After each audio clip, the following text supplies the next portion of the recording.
네, 오늘 말씀의 제목은 한때 믿었던 것입니다. 그 김남도 교수가 이끄는 서울대 소비 트렌드 분석센터에서 2023년의 전망에 대해서 연구를 하고 거기에 대한 결과로서 트렌드 코리아 2023이라는 책을 발간했습니다. 그리고 여기에 나오는 게 이제 나오는 중요한 걸로 레빗 점프라는 단어 이 문구를 발표했는데요. 뭐 다음 해가 이제 토끼의 해인가 봐요. 토끼의 해인지 모르겠는데 토끼의 해라고 해서 이제 레빗이란 말을 들었고요. 토끼 레빗 그 다음에 점프 이렇게 했는데요. 이 레빗 점프라는 이게 전부 다 각자 그 단어 앞에 있는 첫 글자를 다 딴 겁니다. 그러니까 진짜 이 단어를 만들기 위해서 아주 고심을 해서 제목도 지었더라고요. 여기에 지금 10개에 대한 이야기를 하는데요. 자, 레빗 점프 R에 해당하는 게 redistribution of the average라고 해서 이제 평균 실종. 그 다음에 A에 해당하는 것이요. arrival of a new office culture 하고 office big bang이라고 그렇게 이름을 짓겠고요. 그 다음에 B에 해당하는 것이 born pity, 찰스 모어에 관한 이야기고요. 그 다음 또 B에 관한 거는 bodies with a purpose, index relations라는 거.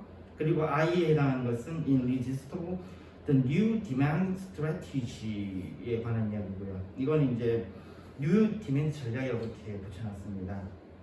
그리고 다음에 T에 해당하는 게요. self enjoyment, digging momentum 해가지고 digging momentum이라는 이 제목을 또 하나 붙여놨고요. 그 다음에 J에 해당하는 것이 점프였는데 거기 J에 해당하는 것이 Zombie Alpha Generation 그래서 알파 세대가 온다 라는 겁니다. 이 알파 세대는 2010년 이후에 태어난 애들이 이제 알파 세대거든요. 얘네들이 온다는 거예요. 지금 이제 초등학생에 해당하는 애들인데 얘네들이 뭐가 그리 중요한가 했는데 지금 소비에 있어서 이 초등학생들이 굉장히 큰 손이라고 그러더라고요. 그래서 여기에 대한 이야기를 했고요. 그 다음에 U에 해당하는 것이 Unveiling Proactive Technology 해가지고 선제적 대응 기술이라는 제목으로 하나 만들어놨고요. 그 다음에 M에 해당하는 것이 Magic of Real Space 해가지고 공간력에 관한 이야기입니다. 공간력에 관한 이야기는 우리 뭐 요즘 카페만 가봐도 대충 이게 어떤 의미인지는 알겠죠. 그리고 마지막 P에 해당하는 것이요. Peter Pan and the Neverland Syndrome 해가지고요. 피터팬이잖아요. 네버랜드 신드롬에 관한 이야기 10개를 출연해서 레빗 점프라는 이름으로 이렇게 이야기를 했었습니다. 이거 뭐 관심 있는 분들은 직접 이렇게 찾아보시면 될 것 같아요. 여러 가지 찾아보시면 될 것 같은데 그 중에서 두 가지를 좀 집중적으로 좀 이야기를 해보려고 하는데요. 하나가 이제 제일 첫 번째 나온 레빗의 제일 첫 번째 R에 해당하는 거 그게 이제 이 distribution of the average하고 평균 실종이라는 이름을 붙여놨습니다. 이 평균 실종이라는 것은요, 지금 우리 시대에는 평균이 없어졌다라는 거죠. 평균이 없어졌다라는 거고요. 그 다음에 또 다루고 싶은 것은 뒤에 부분에 있는 그 Peter Pan and the Neverland Syndrome, 네버랜드 신드롬에 관한 이야기, 요 두 개에 대해서 조금 이야기를 해보려고 합니다. 우리가 보통 보면 평균의 실종이라고 하는 게 평균이라는 게 그 어떤 것에 대해서 대표할 수 있는 값이 되면 그건 평균값으로 가치를 가지고 있는 거거든요. 예를 들어서 키가 한국 사람들은 보통 키가 174다, 남자는 174다라는 거는 한국 사람들 봤을 때 보통 한국 사람들은 174 그 언저리에 몰려 있다라는 이야기가 되는 거잖아요. 그래서 우리는 그 평균값을 가지고 한국 사람들의 남자는 보통 174니까 그 정도 키가 되겠구나. 그래서 174보다 작은 사람은 좀 작네. 174보다 큰 사람은 좀 크네. 이렇게 판단을 하는 기준으로 삼습니다. 근데 이 평균이 실종했다라는 이야기는요, 평균값이 없다는 이야기예요. 무슨 이야기냐면, 어떤 사람은, 제 같은 20명의 사람이 있는데, 그 20명의 사람이 키가 10명은 10명은 1m고, 또 나머지 10명은 2m예요. 그러면 이들의 평균값으로 내면은 1.5m가 되는데, 실제적으로 이 1.5m는 아무도 없는 거예요. 지금 이런 현상이라는 건데, 이게 뭐에 관한 이야기로 발전할 수 있냐면 바로 양극화에 관한 이야기로 갈 수 있습니다. 한국 사람들은 보통 얼마 정도의 돈을 번다라고 하면 되는데 그러면 그 한국 사람이 그 정도 돈 벌 거라고 생각했더니 한쪽에는 보니까 터무니없이 적은 금액을 받고 있고 한쪽에는 터무니없이 많은 금액을 받고 있는 겁니다. 또 평균 실종이라는 게 이런 거죠. 우리가 이랬어요. 10대 때 아이들은 주로 무슨 공부를 하면서 어떻게 하고 20대는 어떤 일을 하고 남자들 같은 군대를 가고 직장을 구하고 그리고 결혼을 하고 30대면 애들을 어느 정도 키우고 40대가 되면은 뭐 이런 사람들끼리 어떤 나이에 관한 이야기 하거든요. 근데 그 나이에 관한 이야기가 지금은 의미가 없다는 이야기입니다. 지금 40대를 만나면 40대는 보통은 이쯤이면 아이도 커서 어느 정도 이야기가 될 거라고 딱 이야기해봤더니 미혼인 사람이 우리나라 지금 40대 중에서 결혼 한 번도 안 해봤던 사람이 40%라고 그러죠.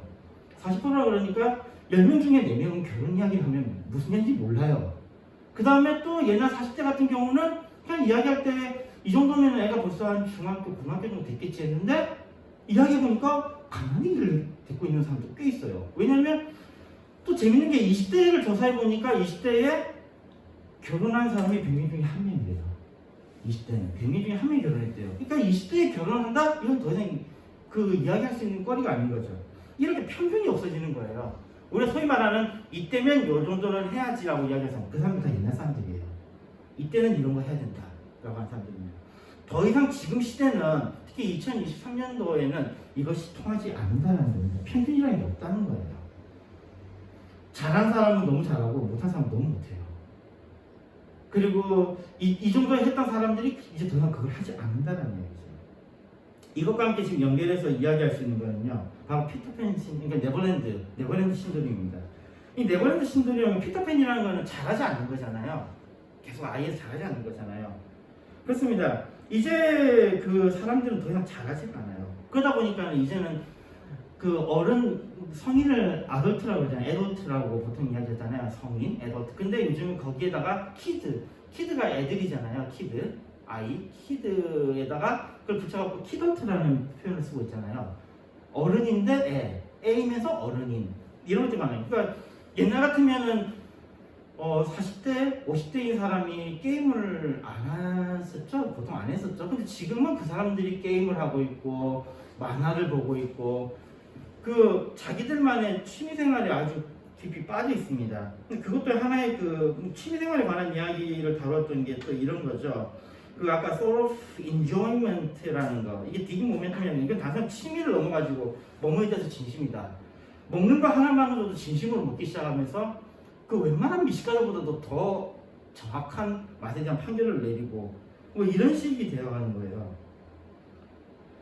이렇게 되면서 소위 말하는 그 네버랜드 신드롬이기 때문에 사람들이 이제는 나이 가지고 그 사람을 판별할 수가 없다는 거예요. 얼굴 봐가지고 이 사람 얼마쯤 됐냐고 대부분 틀려요.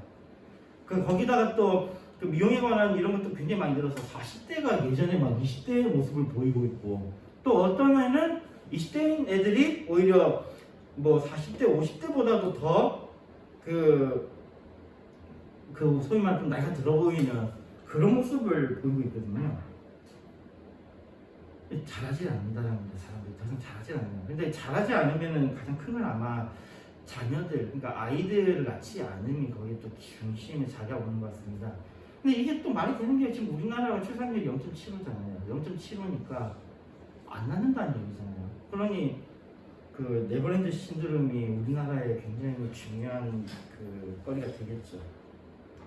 자, 그러면서 여기서는 그럼에도 불구하고 또 이 네버랜드 신드롬에 관한 이야기할 때 청년들의 사고 했을 때는 그들은 변화를 두려워하지 않는 것이 청년들의 사고거든요. 근데 재밌는 게요. 요즘에는 30대, 40대들이 오히려 변화에 대한 두려움이 없고 20대들은 안정성을 취하고 있죠. 그러니까 안정성을 취하고 있는 모습들이 나타나고 그러니까 이게 막 뒤죽박죽이 된 거예요. 이런 시대에서 이제 변화하지 않으면 살아남을 수가 없다는 겁니다. 얼마 전에도 또 제가 그 설교 통해서 이야기한 그 통화량 증가에 관한 이야기. 이 통화량이 증가한다는 물가는 반드시 오른다는 겁니다. 우리가 옛날에 그 금액으로 절대 돌아가지 않는다는 거예요. 절대 그 금액으로 돌아가지 않는 것은 돈이 계속 풀리기 때문입니다. 이 이야기는요, 옛날에는 어떤 물질을 딱 가지고 있어서 그걸 잘 관리하면은 그냥 부자였어요. 그래서 그 부자 순위가 안 바뀌었잖아요. 근데 지금은 아니에요. 지금은 통화량이 계속 증가하고 있기 때문에 안 하고 그걸 잡고 있으면은 가난한 사람이 돼요. 가만히 있으면요. 물가가 오르기 때문에 돈을 벌지 않으면 반드시 가난한 사람입니다. 지금 나한테 20억이 있으면 나는 뭐 계속 먹어도 되겠지? 그 생각이 이제는 안 통한다는 거예요. 왜냐하면 통화량이 계속 증가하기 때문에 거기에 대한 가치는 계속해서 떨어지게 됩니다. 그게 떨어지는 속도도 처음에 우리가 생각하기는 1%, 2%? 이 경제성장이 1%, 2%라는 건 그만큼 그 통화량이 안정이 있다는 이야기거든요. 경제성장이 많이 이루어졌다는 것은 통화량이 급증했다는 이야기입니다. 그 통화량이 급증해서 물가가 급증했다는 이야기예요. 그런데 지금 여기 보면요, 갑자기 금리가 막 오르고 이러다 보니까 통화량이 어떻게 될지 모르니까 정말 혼란에 빠지는 겁니다. 사실 통화량이 증가하는 것은 이게 찾아보니까 그렇더라고요. 근본이자가 사라지면서 이게 본격적으로 시작된 것 같습니다. 통화량이 증대되는 게 시작된 것 같습니다.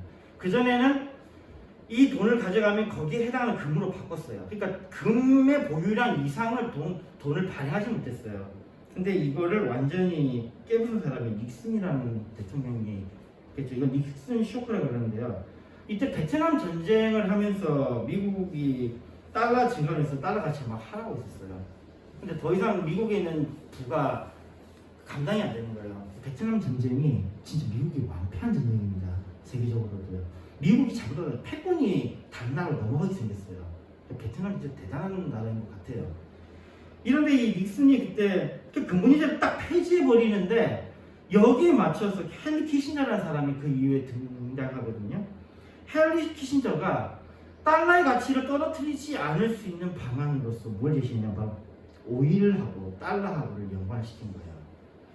모든 사람들이 달러를 원한다. 전 세계가 달러를 원한다라고 그렇게 만들려고 그러면 전 세계가 원하는 물품에다가 이 달러만 살 수 있게 만들면 되지 않느냐라는 생각을 한 거죠. 아, 정말 적중했습니다. 그래서 지금도 기름은 오직 달러로만 살 수 있습니다. 그래서 이 불통이 그래요. 그게 페트로 달러라고 그러는 겁니다. 페트로가 내가 그 원유잖아요. 원유 달러. 원유는 반드시 달러로만 살 수 있습니다. 즉 기름을 살 수 있는 그 돈이 바로 기축통화가 되는 거예요. 그러므로 인해서 달러는 계속해서 찍어내는데 계속 증가하는데 그럼에도 불구하고 달러 힘을 가진 것은 그 돈 가지고 오직 그 돈으로만 기름을 살 수 있기 때문에 그 가치를 계속해서 유지할 수 있는 겁니다. 그런데 이 통제할 수 있는 금이 없어지면서 은행들에게서는 또 다른 일이 일어난 거죠. 자기들한테는 굉장한 자유가 생긴 겁니다. 그래서 은행에서 돈을 자유롭게 찍어내기 시작합니다. 이걸 뭘로 이용하냐면 대출제한제로 이용합니다. 우리나라도 대충 이렇게 생각하면 됩니다. 자, 여기 가면은 그냥 아무 은행, 그냥 부산은행을 예를 들게요. 그냥 하나은행 예를 듭시다. 그냥 하나은행이 시작됐다는 게 아니라 하나은행 예인데 하나은행이 딱 있어요. 그러면 하나은행이 원래 사람에게 대출을 해주려고 그러면 다른 사람부터 예금을 받거나 아니면은 한국 은행으로부터 한국코리아뱅크 한국은행으로부터 돈을 받아서 그걸 가지고 대출해 줄 수 있는 거잖아요. 근데 더 이상 그렇게 하지 않았다는 거예요. 어떻게 했냐면요. 제일 확실한 게 모기지거든요. 저 집, 아파트 같은 걸 대표적인 케이스로 들어보시다. 아파트를 지으면 그 아파트가 어때요? 가치를 갖잖아요. 그럼 이 아파트는 얼마입니까? 아무도 몰라요. 이 아파트가 얼마인지. 그럼 어떻게 하면 되죠? 아파트 가격을 쫙 올려버리면 돼요. 아파트가 실제로 만들어진 게 뭐 1억에 만들었다 치면요. 아파트 10억이라고 하자라고 해버리면 그 10억이에요. 그리고 어떻게 하느냐? 요건 10억이다 라고 지네들이 이야기하고 하나은행에서 그 아파트를 가지고 대출하러 온 사람한테 어떻게 해주냐면 자기가 그 어떤 돈을 받거나 아니면 한국은행으로부터 돈을 빌려오고 이러는 게 아니고 은행에서 그냥 10억 대출 하면 어떻게 된 거예요? 10억이 그대로 찍힌 거예요. 생긴 겁니다. 10억이. 그냥 생긴 거예요. 지금 우리나라 경제가 이렇게 만들어졌어요. 엄청나게 이 부동산 시장이 진짜 우리나라 돈이 있어서 올라간 게 아니고 은행이 이 짓을 한 거예요. 그러니 은행은 계속해서 어떻게 됐습니까? 뭐 그 어려울 때 은행들은 다 흑자였잖아요. 어마어마한 흑자였잖아요. 삼성이 뭐 혼자 열심히 그렇게 열심히 팔았던 것보다도 KB에서 걷어들인 돈이 훨씬 많다고 그러죠. 뭐 말로는 이자놀이가 아니죠. 뭐 한 거예요? 가짜 돈을 만들어낸 거예요. 화상. 그러다 보니까 지금 이 부동산이라는 게 지금 얼마나 무서운 지금 사상 누각에 서 있는 건지 아시겠습니까? 이 돈이 진짜 있는지 아무도 몰라요. 아니 사실은 없는 돈이라고 해도 맞는데요. 근데 있다고 빡빡 우기면 그런 거예요. 그런데 실제적으로 사람들 삶이 어려워지면은 여기에 대해서 들통날 거 아니에요. 그러니까 어려워지는 거죠. 이게 지금 현재 은행이 했던 거예요. 자유롭게 돈을 찍어내므로써 특히 대출이라는 제도를 이용함으로써 전 세계의 은행들이 돈을 찍어내기 시작합니다. 그러니까 전 세계가 전부 다 물가가 상승하면서 계속 경제 성장은 매년 일어나고 통화량이 계속 증가하는 거예요. 그래서 통화량이 계속 더해지는 거거든요. 아까 이야기했듯이 10억이라고 대출하는 순간에 우리가 사는 사회에 10억이 추가가 되는 겁니다. 통화량이 증가하는 거예요. 그러면서 나머지 것들이 가치가 어떻게 되는 겁니까? 그 물가가 올라갈 수밖에 없는 그런 거죠. 이렇게 보면 참 미국이라는 특히 헨리 키신저라는 사람이 참 재미있는 제도를 만들어내고 이걸로 인해서 굉장히 그런 데 같긴 한데 근데 또 뒤집어 생각하면요. 이 변화에 적극적으로 대응한 미국은 옳고 그름을 떠나서 지금도 여전히 패권 국가입니다. 안 그랬었으면 베트남 전쟁 때 이미 미국은 망했어야 돼요. 근데 여전히 패권 국가예요. 반면에 일본을 한번 비교해 봅시다. 일본은 지금 추락하고 있다고 하죠. 사실 이게 남의 이야기가 아닙니다. 왜냐하면 우리도 일본 전체를 바꿨기 때문이죠. 지금 일본이 추락하는 가장 큰 이유는 아베라는 사람 때문이죠. 이 아베가 그때 아베노믹스를 해가지고 돈을 무진장 찍어냅니다. 막 찍어내요. 그리고 그 돈을 어떻게 합니까? 전 세계에다가 뿌리는 거죠. 그러니 지금 엄청나게 많은 돈을 뿌렸는데 미국이 지금 금리를 올려요. 근데 우리가 알고 있는 바 일본은 지금 마이너스 금리죠. 마이너스 0.1%예요. 그러니까 일본은 은행에다 돈을 저축을 하면은 오히려 수수료를 떼갑니다. 100만 원을 저축하면 만 원을 떼가요. 지금 일본은 그렇게 합니다. 근데 이 마이너스 금리인데 지금 미국이 아무리 금리를 올려도 일본은 지금 너무 돈 푸는 게 많아가지고 그 금리를 올릴 수가 없는 거예요. 즉 그 돈을 회수하게 되면 어떻게 되는 거예요? 회수하게 되면 없는 돈 찍은 거잖아요. 회수할 방법이 없는 거예요 지금 일본은. 회수할 방법이 없기 때문에 금리를 못 올리는 겁니다. 회수할 방법이 없어요. 그냥 찍어낸 거거든요. 그래도 뭔가 담보를 가지고 찍어냈었으면 그걸 담보를 가지고 어떻게 회수를 하겠는데 그게 아니고 그냥 찍어냈으니 못 올려요. 그러니 지금 일본은 계속해서 가치가 하락하고 있는 겁니다. 금리를 올리지 못하는 상황이기에 미국과 금리 격차 지금 계속 커지고 있죠. 계속 연신 보도하고 있습니다. 그런데요, 지금 미국이 여기서 금리를 더 못 올리는 가장 큰 이유가 또 요걸 하네요. 일본과 미국은 정말로 가까운 나라거든요. 우리나라 사람들이 상상하는 것 이상으로 미국과 일본은 가까운 나라입니다. 절대로 미국이 일본이 무너지게 내버려둘 수 없어요. 아니요. 그 경제가 서로 연관되기 때문에 무너지면은 결국 미국도 무너집니다. 그러다 보니까 어려워지는 거죠. 이런 것들을 틈타가지고 실제적으로 일본의 관료들은요 이래요. 지금 이대로가 좋다. 변하지 않는 게 좋다. 이게 일본의 관료들이에요. 일본의 관료들은 변화를 정말로 싫어합니다. 아마 세계의 둘째가랑 서러운 관료들일 겁니다. 일본의 관료들이 정말 변했어요. 그러니 지금도 팩스 쓰고 있고 지금도 도장 찍고 있죠. 일본이라면 정말 변화를 싫어합니다. 특히 일본의 관료들은 변화를 싫어합니다. 이런 변화를 거부하는 관료들은 국민들을 담보로 나락에 떨어지고 있는 상황을 만들어내고 있습니다. 아까 이야기했지만 중요한 파트너 국가를 미국이 망하게 두지는 않을 것이라는 전망 때문에 이제 더 이상 심해지지는 않을 것이다라고 예측을 하고 있지만요. 현재 지금 일본이 그전에는 순위에서 우리보다 다 위였는데 지금 일본이 순위에서 우리나라에서 2단계에서 3단계 이상 다 떨어졌습니다. 지금 우리나라가 더 일본보다 앞서 있어요. 지금 일본은 계속해서 그렇게 떨어지고 있어요. 제가 다른 사람들하고 이야기를 하다가 이런 이야기 했었습니다. 이게 전기, 수도, 의료 등이 이게 공적인 것이면 나라 망한다 이렇게 이야기하는 거예요. 우리는 반대로 생각하잖아요. 그게 민영화가 되면 우리는 망한다고 그렇게 알고 있잖아요. 근데 이 사람은 반대로 이야기하네요. 그러니까 어떤 사람은 공적인 것이 되면 망한다. 어떤 사람은 사적인 것이 되면 나라가 망한다. 그렇게 이야기를 합니다. 그런데 이 중요한 건요. 변화에 대한 이야기를 하면서 변화 자체가 아닌 어떤 목적을 이야기합니다. 그러니까 변화해야 된다라고 이야기하면서 뭐예요? 민영으로 가야 된다. 아니면은 변화해야 된다 하면서 뭐 해가는 거예요? 공적인 것으로 넘어가야 된다. 이 이야기는 무슨 이야기냐면 이 사람들은 변화를 거부하는 겁니다. 변화하지 않으면 망한다가 정말 이들에게 맞는 표현인지 의구심을 가질 수밖에 없습니다.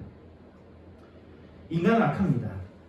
그리고 인간은 변하지 않으면 썩습니다. 이게 어떤 거냐면요. 인간이 악하고 인간이 변하지 않는다면 썩는다는 것은요. 우리가 이 오토바이를 타고 갈 때 보면요. 오토바이가 나가지 않으면 쓰러지잖아요. 오토바이는 잠잠히 쓰러집니다. 인간이라는 게 그런 거예요. 생명이라는 것이 이런 겁니다. 생명이라는 것이 계속해서 변하지 않으면 쓰러지고 죽을 수 있다는 거죠. 사회도 그렇습니다. 변하지 않으면 죽습니다. 근데 우리는 변화에 대해서 오해를 합니다. 변화를 이야기하면서 어떤 목적지에 관한 이야기를 이야기하고 있습니다. 사실 그 이유는 우리가 가지는 학문에 대한 것이 있는 것 같습니다. 인정하든 안 하든 모든 학문은 철학이 그 중심에 있습니다.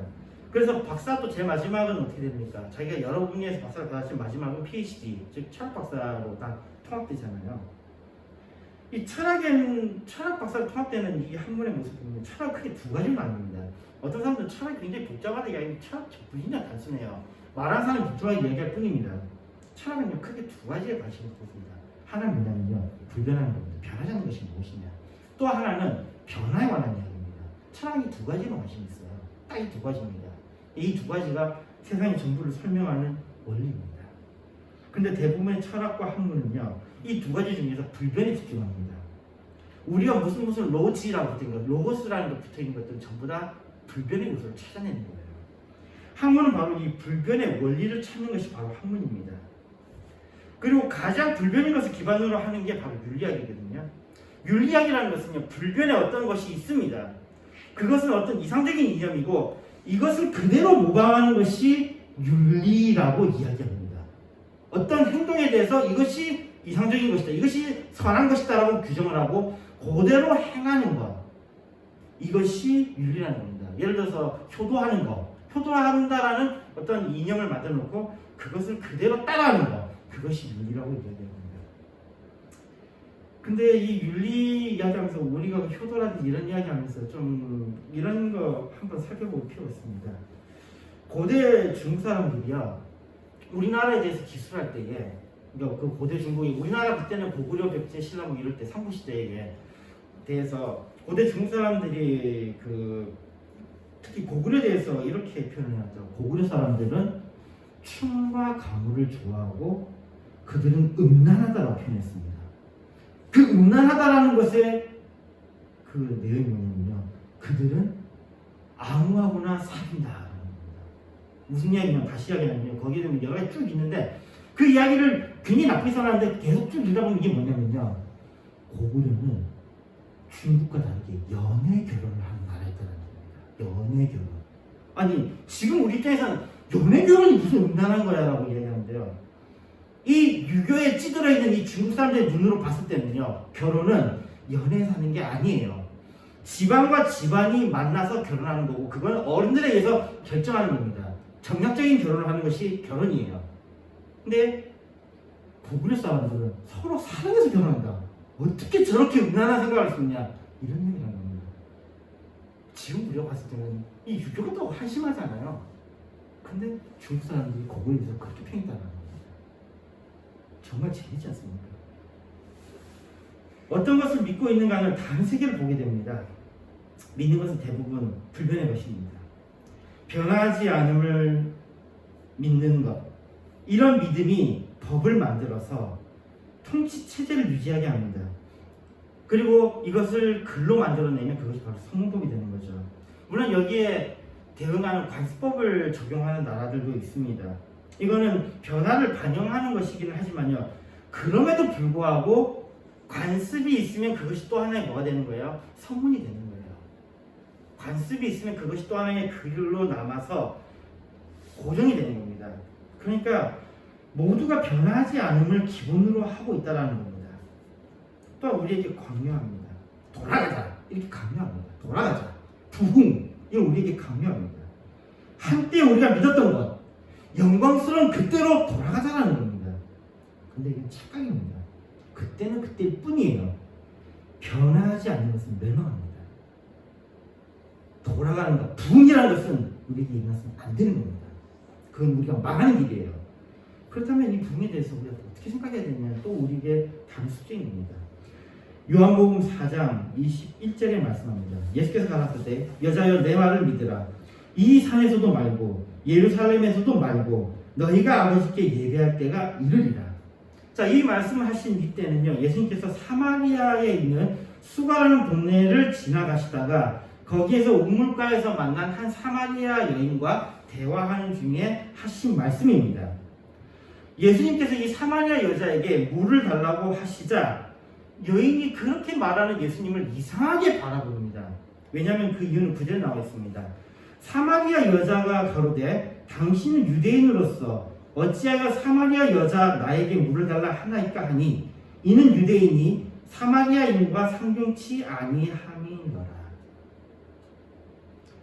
이게 지금 사마리아라 하니까 우리가 상당히 다르게 나타나는데요. 다른 말로 사마리아 사람은 무슨 사람이죠? 이스라엘 백성이에요. 이스라엘 왕국과 유다 왕국으로 나눠졌을 때 이스라엘 백성 사람들이 바로 이 사마리아 사람들입니다. 그러니까 우리가 지금 북한 사람하고 남한 사람인 거예요. 아니, 다시는 남한 사람인데 어떻게 북한 여자인 나한테 물을 달라고 합니까? 지금 이런 느낌이에요. 그러면서 이 생명수에 대한 대답과 함께 우리가 읽은 말씀이 나옵니다. 이 말씀은 다음에 질문에 대한 대답이었습니다. 자, 20절에 보니까요. 우리 조상들은 이 산에서 예배하였는데 당신들의 말은 예배할 곳이 예루살렘에 있다 하더이다. 이 산은 어디입니까? 그리스산이겠죠. 그리고 이게 무슨 이야기냐면 북한 사람이 당신들 말로는 당신들의 하나님께 예배하는 성전이 서울에 있다는데 우리 조상들은 우리는 평양에서 예배를 드렸는데 당신들은 서울에서 예배를 드린다는데 그거 맞습니까? 지금 이 질문이에요. 마치 우리의 여러 기독교 종파들에 대한 이야기 같이 들립니다. 정교회나 가톨릭 이런 것들에 대한 이야기 같습니다. 이 사람들도 자기들이 하는 방식이 맞다는 거예요. 근데 니네들은 그렇게 한다며? 이런 거예요. 사마리아 사람들은 그림산에서 예배했습니다. 그들은 오직 그 그리심 산에 하나님이 계시다고 생각하는 듯 합니다. 그러면서 또한 묻습니다. 유대인들은 예배할 곳이 여기가 아니고 예루살렘이 있다고 하는데 맞습니까? 하나님 왜 그리심산에 있는데? 지금 이거예요. 그랬더니 예수님이 이렇게 말씀하시죠. 24절에 하나님은 영이시니 예배하는 자가 신령과 진정으로 예배할지니라. 하나님은 영이시라는 것을 밝히시는 것은 하나님은 그리심산에도 계시고 예루살렘에도 계시고 모든 곳에 계신다는 겁니다. 영이라는 것은 장소의 구애를 받지 않는다는 말씀입니다. 유대인과 다른 산에서 예배하는 사마리아인, 그러나 그들도 같은 하나님의 은혜를 입은 하나님의 백성이었다는 겁니다. 사마리아 여자는 진실을 말합니다. 25절 말씀합니다. 여자가 가로되 메시아 곧 그리스도라 하는 이가 오실 줄을 내가 아노니 그가 오시면 모든 것을 우리에게 구하시리라. 이 여자도 바로 메시아를 기다렸다는 것입니다.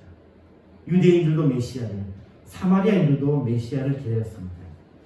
너무나도 자연스러운 대화 같지만 이것은 생각의 혁명이 일어나는 장면입니다. 한때 그녀가 믿었던 것, 그리심산에서 예배하고 그곳에서 만나는 하나님, 그런데 그 하나님을 어느 곳에서나 만날 수 있다는 이 선언과 그리고 그들을 구원할 메시아, 그분이 예수 그리스도이심을 믿는 이 장면은 정말로 사고의 혁명이 일어나는 그 지점이었습니다. 큰 변화가 그곳에 있었습니다. 이 말씀은 우리가 오늘 읽은 본문 말씀으로 이제 선포됩니다. 사도행전 16장 31절을 말씀합니다. 가로되 주 예수를 믿으라. 그리하면 너와 내 집이 구원을 얻으리라 하고. 한때 믿었던 것, 잘못된 것은 예수 그리스도를 만나고 변화되었습니다. 한때 순수 학문이라고 하면서 신학과 철학에 매달렸던 때가 있었습니다. 다른 인문학도 존중을 했었고요. 순수 학문에 대해서 그래도 이것을 육성해야 된다고 주장을 했습니다. 그리고 이런 얘기 많이 들었습니다. 미국 같은 나라에는 이 순수 학문에 대한 투자를 아낌없이 하고 있는데 우리는 그렇지 않다고 막 비판하는 걸 많이 들었어요. 그래서 우리가 발전 못한다는 주장을 했었고요. 저는 이 말에 한동안은 동의했었습니다. 근데 사실 확인 안 해봤어요. 미국의 나라가 진짜로 순수학문에 투자를 정말 열심히 하고 있을까? 골로새서 2장 8절에 말씀합니다. 누가 철학과 헛된 속임수로 너희를 노력할까 주의하라. 이것이 사람의 유전과 세상의 초등 화물을 쫓으면 그리스도 쫓음이 아닙니다. 제가 한때 믿었던 것은 거짓이었습니다. 사실 실질적으로 우리 사회에서도 아무 기여도 하지 않는 것을 지원하는 리가 만무합니다. 역시 미국도 마찬가지예요. 어느 나라든지 가면 기여하지 못하는 것을 지원한다고요? 있을 수 없는 일입니다. 존재로서 가치를 가지는 것이 있는 게 아니냐 뭐 이런 이야기도 합니다. 있어야지 라고 하는데요. 그러니까 존재로서 가치 갖는 건데 제가 그 고양이 그 영상 보는 거 되게 좋아하는데요.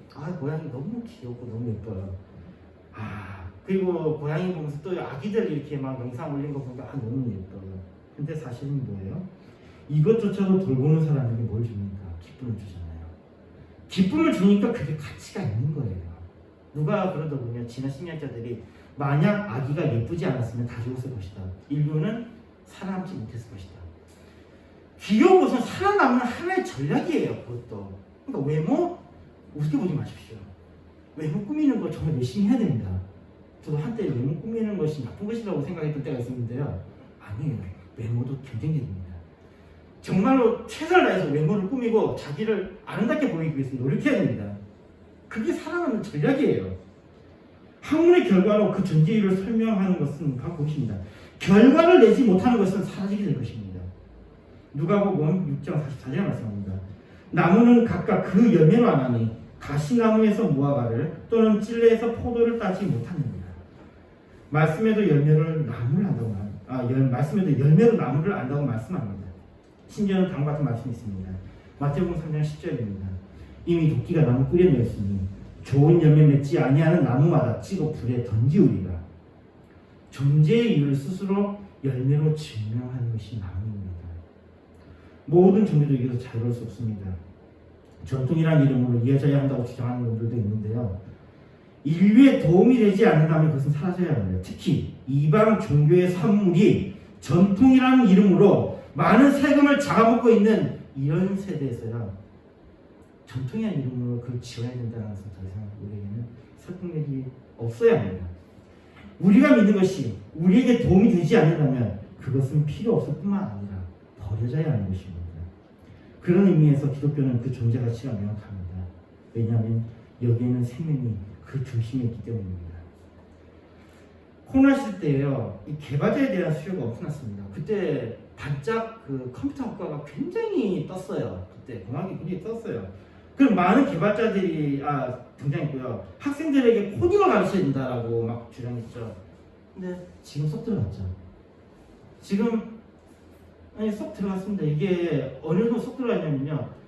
당장 채용시장도 알아요. 채용시장에 그 전에 개발자들한테 엄청난 연봉을 제시하면서 들어오라고 했거든요. 지금 안 뽑아요. 지금 코딩에 대해서 집중하고 있다면 그건 굉장히 변화가 느린 겁니다. 나머지 그 애들을 어쩌면은 또 하나의 그 실업자로 만들지 않을까. 지금은 그럴 필요가 없어진 거예요. 왜 그러냐면요. 시대가 변하기 때문입니다. 더 이상의 그 사람들이 없어도 되는 시대가 되어가고 있거든요. 학문이든 기술이든 실용적인 가치를 가지지 않으면 누가 이것을 지원할 것입니까? 또 그런 가치가 없는 것들을 지원해서도 안 됩니다. 한때 우리가 잘못된 것을 믿었다면 과감히 변할 필요가 있습니다. 영원한 것은 없습니다. 이것만 하면 된다는 것은 없습니다. 그 가운데서 변하지 않는 것이 있다면요. 그것은 변화한다는 사실 그 자체입니다. 변화하는 것에 생명이 있다는 사실입니다. 그 변화의 시작은 주 예수 그리스도를 믿음으로 시작됩니다. 그리고 또한 사도 바울은 이렇게 말씀합니다. 로마서 12장 2절에 말씀합니다. 너희는 이 세대를 본받지 말고 오직 마음을 새롭게 함으로 변화를 받아 하나님의 선하시고 기뻐하시고 온전하신 뜻이 무엇인지를 분별하도록 하라. 새롭게 함으로 변화를 받으라고 합니다. 한때 믿었던 것에서 돌아서서 하나님의 선하시고 기뻐하시고 온전하신 뜻을 따라 살아가라고 권고합니다. 그것을 위해서 우리는 또한 날마다 변화해야 할 것입니다. 말씀 읽겠습니다. 사마리아 여인과의 대화 속에서 한때 우리가 믿었던 것을 보게 됩니다. 사마리아 여인은 예배할 곳에 그리심 산이고 그곳에서 하나님을 만날 수 있다고 믿었습니다. 하나님은 그리심 산에 있다고 믿었습니다. 우리는 교회에서 예배드려야 한다고 믿었습니다. 교회에 하나님이 계시다고 믿었습니다. 심지어 다른 종교에서 기만하는 것과 같이 우리는 또 선을 행해야지, 착하고 거룩한 사람이 되어야지 구원을 받는다고 믿었습니다. 한때 우리는 이런 것을 믿었습니다. 그러나 주 예수의 이름을 부르는 자가 구원을 얻습니다. 어느 곳에 있든지 유대에 있든지 헬라에 있든지 성전에 있든지 광야에 있든지 어느 곳에 있든지 그리고 무엇을 하든지 세리를 하든지 창기든지 통치하는 사람이든지 사업을 하는 사람이든지 무엇을 하든지 간에 또는 누구든지 유대인이든지 헬라인이든지 이방인이든지 주인이든지 노예이든지 누구든지 주 예수의 이름을 부르는 자는 구원을 얻습니다. 그러나 이제 우리는 압니다. 우리는 죄인입니다. 누구도 예외 없는 죄인입니다. 심지어는 선한 일을 행한다고 해도 여전히 우리는 죄인입니다. 그래서 구원이 필요합니다. 우리에게 그리스도가 필요합니다. 우리의 선행으로 우리가 구원받는 것이 아닙니다. 오직 하나님의 은혜로 그리스도를 믿는 믿음으로 구원을 받습니다. 우리는 계속해서 변화해야 합니다. 그것이 우리가 살아있음을 보이는 것입니다. 우리는 날마다 새로워져야 합니다. 그러면서 이 변화는 성령을 쫓아야 합니다. 성령의 인도하심, 이 성령의 견인은 우리를 거룩하게 변화시켜 나갈 것입니다. 우리는 이것을 사모하고 합니다. 그 가운데 우리가 함께 믿었던 것들, 여기서 우리는 두 가지로 나눠야 할 것인데요. 첫째로 우리에게 유익한 것, 우리가 함께 믿었던 것들 중에 우리에게 유익한 것, 경건한 삶이나 죄인임을 인정합니다. 주님의 율법을 따라 사는 삶 등 우리가 이것으로부터 떠나 있었다면 한때 우리가 믿었던 것으로 돌아갑시다. 죄악을 떠나 주님께 돌아갑시다. 그러나 한때 우리가 믿었지만 잃어버린 것들을 우리는 회복합시다. 그러나 두 번째로 우리에게 무익하고 해가 되는 것들은 변하지 않고 주님을 떠난 삶에서 돌이켜 주님께로 변하지 않던 그런 삶은 주님을 떠나서는 삶에서 돌이켜 주님께로 돌아옵시다. 누구든지 주의 이름을 부르는 자는 구원을 얻을 것입니다. 주님은 우리를 기다리시며 우리를 용서하실 준비가 되어 있으시며 우리에게 오히려 주님의 이름을 부르는 자에게 구원을 베푸시며 복에 복을 더하여 주실 것입니다. 한때 우리가 믿었던 것, 선한 것을 우리가 다시 기억하며 주님께 돌아갑시다. 또한 한때 우리가 믿었던 악한 것들은 그곳에서 떠나 진리를 향해서 진리 되신 주님께 돌아갑시다. 변화하는 우리를, 주님께 향하는 우리는 주님은 환대하실 것입니다. 호세아 6장 1절에 말씀합니다. 오라 우리가 여호와께로 돌아가자. 여호와께서 우리를 찢으셨으나 도로 낫게 하실 것이요 우리를 치셨으나 싸매어 주실 것입니다. 되겠습니다. 하나님 감사합니다. 우리가 한때 믿었던 것들, 우리가 사랑한 것들은 다시 돌아가며 악한 것들에 대해서는 떠나 변화하는 삶을 살게 해주시옵소서. 예수님을 부르겠습니다. 찬송가 446장 보시겠습니다.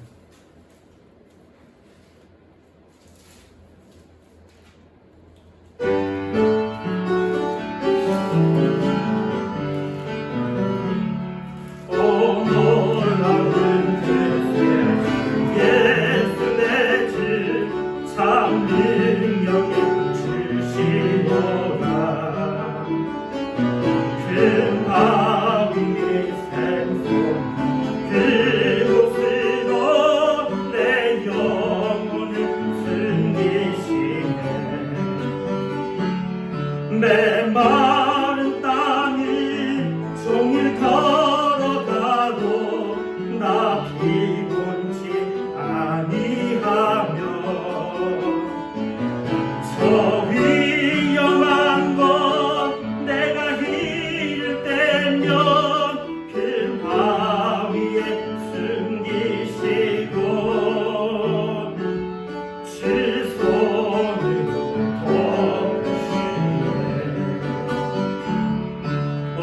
놀라운 그 새끼 예수 내 주 내 뭐든지 벗기시네 죄악에서 날 끌어올리시며 또 나에게 힘주시네 메마른 땅을 종일 걸어가도 나 피곤치 아니하며 저 위험한 곳 내가 이를 때면 큰 바위에 숨기시고 주 손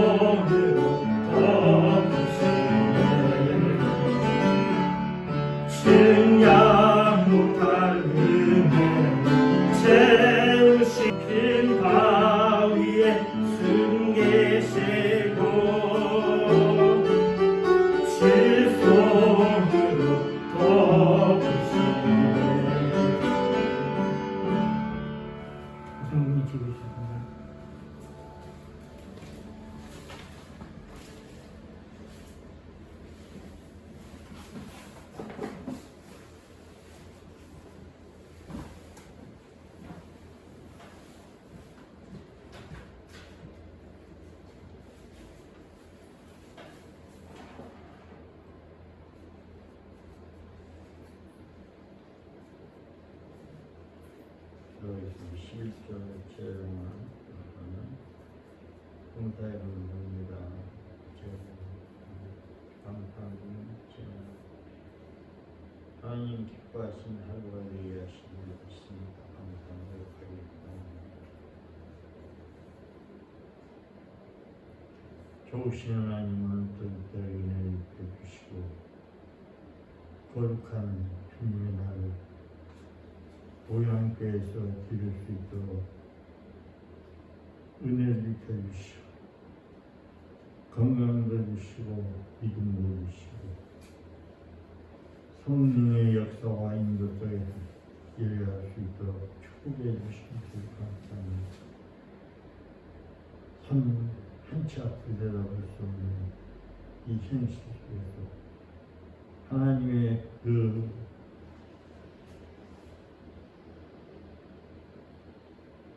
전능하신 우리를 눈동자같이 살펴주시고 늘 이끌어 인도해 주시고 모든 것을 다 다스리시고 주관하시고 있습니다. 아버지 오늘 또 그런 복된 날이 되게 하시고 오늘 또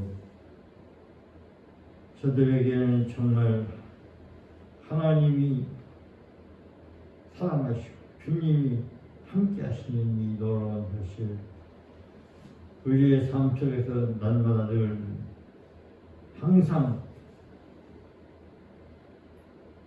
체험하는 모습이 될 수 있도록 주님 내 마음속에 계시고 나를 이끌어 주시고 인도해 주시고 보호해 주시고 지켜 주시고 함께 하시고 역사하시며 친히 체험할 수 있도록 주님과 함께하는 임만의 축복을 회복하여 누리게 하여 주옵소서. 오늘 아버지 이렇게 또한 예배에 참석은 못했지만 일주일은 당의 사모님의 축복의 은혜를 주시옵소서. 머리발까지 성충하고 주시옵소서.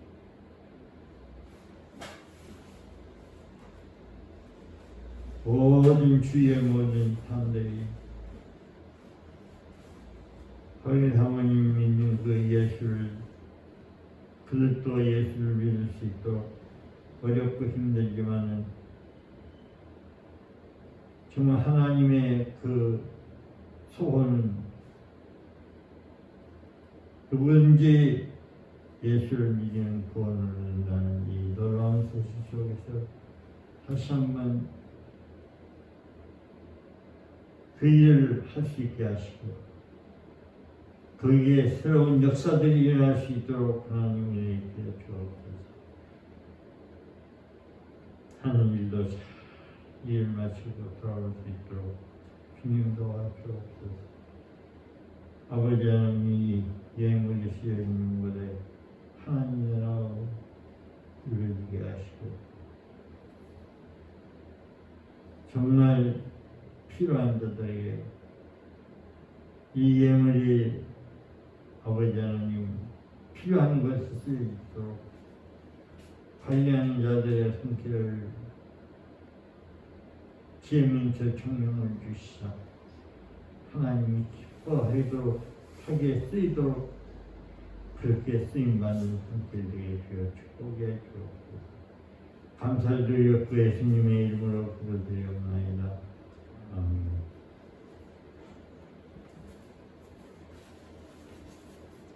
찬송의 1장입니다.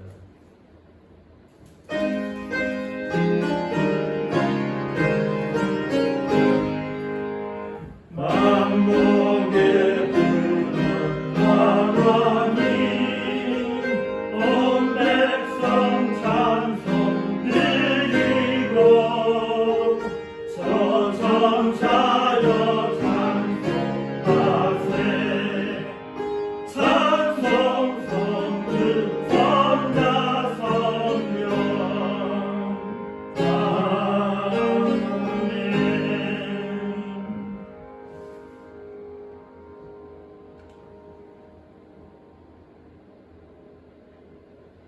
교회의 머리 되신 우리 구주 예수 그리스도의 은혜와 크신 하나님의 사랑과 성령님의 교통하심과 오늘 고향교회 예배한 모든 자들 머리 위에와 가정 위에와 하는 예배